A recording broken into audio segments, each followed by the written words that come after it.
Praise the Lord. கர்த்தருடைய பரிசுத்த நாமத்திற்கு மகிமை உண்டாவதாக. இந்த ஜூலை மாதத்தின் வாக்குத்தத்தமாக கர்த்தர் நமக்கு கொடுத்த வசனம் ஏசாயா எழுதின தீர்க்க தரிசன புஸ்தகம் 58வது அதிகாரம் 11வது வசனம். கர்த்தர் நித்தமும் உன்னை நடத்தி மகா வறட்சியான காலங்களில் உன் ஆத்துமாவை திருப்தியாக்கி உன் எலும்புகளை நினமுள்ளதாக்குவார். நீ நீர்ப்பாய்ச்சலான தோட்டத்தைப் போலவும் வற்றாத நீரூற்றைப் போலவும் இருப்பாய். Praise the Lord. இந்த ஜூலை மாதத்திலே கர்த்தர் நமக்கு கொடுத்த வசனம், நீ நீர்ப்பாய்ச்சலான தோட்டத்தைப் போலவும் வற்றாத நீரூற்றைப் போலவும் இருப்பாய். ஆமென்.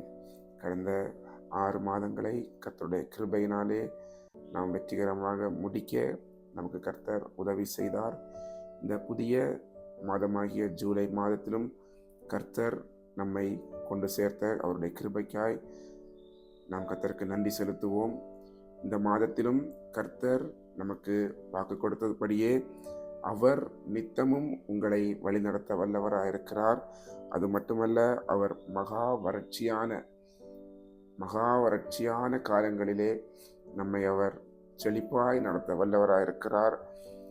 நீங்கள் ஒரு வற்றாத நீரூற்றை போல ஒரு ஆசீர்வாதத்தின் வாய்க்காலாக அவர் உங்களை வழிநடத்த வல்லவராயிருக்கிறார்.